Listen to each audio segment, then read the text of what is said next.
सिद्धि की शादी के बाद वो ससुराल चली जाती है। पीछे रह जाती है भाभी रानी। सिद्धि के ससुराल जाती ही भाभी कहती है, अरे वाह जी वाह, सारे कपड़े मेरे। हाय रे पैंट, अरे वाह वाह, मजा आ जाएगा। अरे ये सिद्धि की अलमारी के सामने खड़े होकर क्या बड़बड़ा रही है? जा जाकर देख मेहमानों को विदाई की मिठाई मिली कि नहीं। अब हाँ माँ जी, क्यों नहीं, लेकिन पहले कपड़े तो बदल लूं। अब रानी आ जाती है सिद्धि के उन कपड़ों में जो वो ससुराल जाने से पहले घर छोड़ जाती है। अरे रानी, कुछ दिन रुक जाती। अरे ये तो सिद्धि बिटिया को मैंने ही दिया था, बड़ा ही फबता था उस पर, तुझ पर तो कुछ खास नहीं लग रहा। अब वो ना मेरे सारे कपड़े गीले थे तो सोचा पहन लूं। वैसे भी सिद्धि को कौन सा भी पुराने आउटडेटेड कपड़ों को पहनना है। वैसे भी ये सूट तो मैंने कभी पहना था, वैसे खास है भी नहीं ये। हाँ ठीक है, लेकिन ना मेरी सिद्धि पर तो जमता था। सारे मेहमान चले जाते हैं और सिद्धि ससुराल से मायके पहली बार आती है। अपना घर, अपना कमरा, अपनी अलमारी। ये बोलकर जैसे ही सिद्धि अलमारी खोलती है तो सामने उसके कपड़ों की जगह कुछ और ही रखा होता है। माँ, ओ माँ, जरा कमरे में तो आना। सास और रानी वहां पहुंच जाते हैं। रानी ने पहनी होती है सिद्धि की जींस और टी शर्ट। अरे भाभी, ये क्या?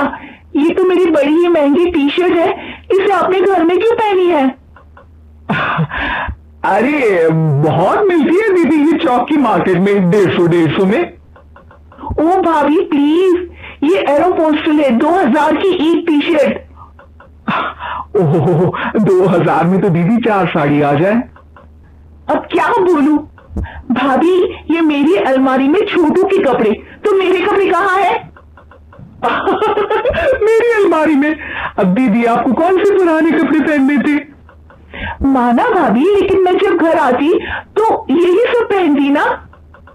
अरे तुम तो बड़ी कंजूस हो दीदी। खैर, वक्त आता है जब सिद्धि ससुराल के लिए रवाना हो रही होती है। अरे रानी, अंदर से सिद्धि का गिफ्ट ले आ, लड़की पहली बार ससुराल से मायके आई है।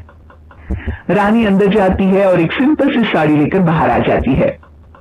ये लीजिए माँ जी। सास बेटी को गिफ्ट देकर ससुराल भेजती है। अगले दिन रानी एक सुंदर सी साड़ी पहनकर सामने आती है।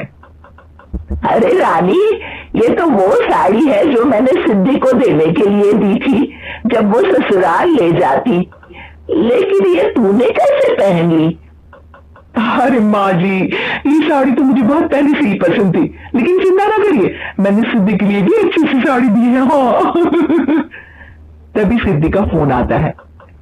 क्या माँ, कुछ अच्छा तो दिया होता ससुराल ले जाने के लिए, अरे पहले दिखा दिया होता। ये चमकते हुए पैकेट में नौकरानी वाली साड़ी मत दिया करो माँ। अरे बेटे, वो तेरी भाभी ने ना गलती से उससे पैकेट बदल गया। हाँ, मैं कल ही तेरे भाई के हाथ से तेरा वाला पैकेट भेज दूंगी। अरे रहने दो माँ, आई एम श्योर भाभी ने अभी वही साड़ी पहनी होगी जो तुमने मेरे लिए रखी थी, तुम तो समझ नहीं पाई उनको। खैर छोड़ो, मैं ज्यादा बोलती अच्छी नहीं लगती, रहने दो, आपको उन्हीं के साथ रहना है, फिर बात करेंगे। सास को रानी पर गुस्सा आ जाता है। वो उसके कमरे में जाती है जहाँ वो शादी का एल्बम देख रही होती है। रानी, मार्केट जाकर एक ऐसी ही साड़ी लेकर आ, कल प्रतीक जाकर सिद्धि के घर दे आएगा। अरे क्यों माँ जी, कितनी साड़ी देनी है दीदी को, या कोई सेल लगी है क्या? अरे चुप कर, मेरे बेटी के हिस्से की साड़ी खुद पहन ली, अब ज्यादा ज्ञान बांट रही है। एक दिन सिद्धि का फोन आता है। माँ, मेरी सास ने आप सबको खाने पर बुलाया है। सारे लोग सिद्धि के ससुराल पहुंचते हैं। खाना खाकर वो लोग निकल रहे होते हैं कि सिद्धि की सास सभी को गिफ्ट देती है। अरे बहन जी, बेटी के घर का खाना खा लिया, यही बहुत है जो आप ऊपर से गिफ्ट भी दे रही है। अरे बहन जी, आप भी कहाँ इन बातों पर विश्वास कर रही है। सास सभी को गिफ्ट देती है, लेकिन रानी को जो साड़ी देती है वो अजीब सी हरे रंग की लाल रंग की बड़ी छाप वाली होती है। अरे चीची, ये कौन पहनेगा? सासू माँ को तो जरी वाली इतनी सुंदर और मेरे लिए ये नौकरानी वाली।